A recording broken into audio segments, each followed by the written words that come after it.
Hi guys, if your keyboard is not working, in this video I'll show you the step-by-step process how to fix it. So the first step is that I will go in the start menu, I will right click and I will open run, and I'm going to use this command to open the troubleshooter, keyboard troubleshooter.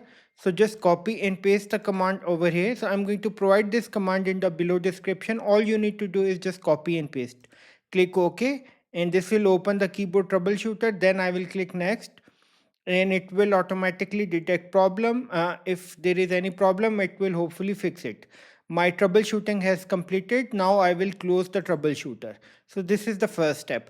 The second step that you can do is turn off the filter or sticky keys.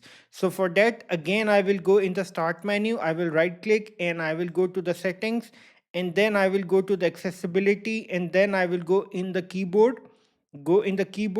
You have to make sure that sticky keys, filter keys, all these keys are turned off. In my case, they are turned off. So now I'm going to close the window. Now, the third step that you can perform is reinstall the keyboard driver. For that, again, I will go in the start menu, right click, and I will go in the device manager. And then I will go over here in the view section, and then I will click show hidden devices. Now it will display me all the devices.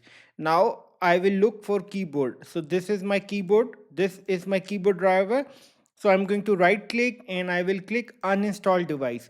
So right now I'm uninstalling this device, and then I will restart my computer. The moment my computer will be restarted, it will automatically install the latest keyboard driver for me.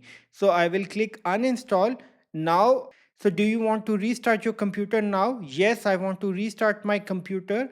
I will click yes, and I will see you after the restart. So my computer has been restarted and the latest driver for my keyboard has been installed. I hope the issue is fixed. At the end, please subscribe, like and share. Thank you.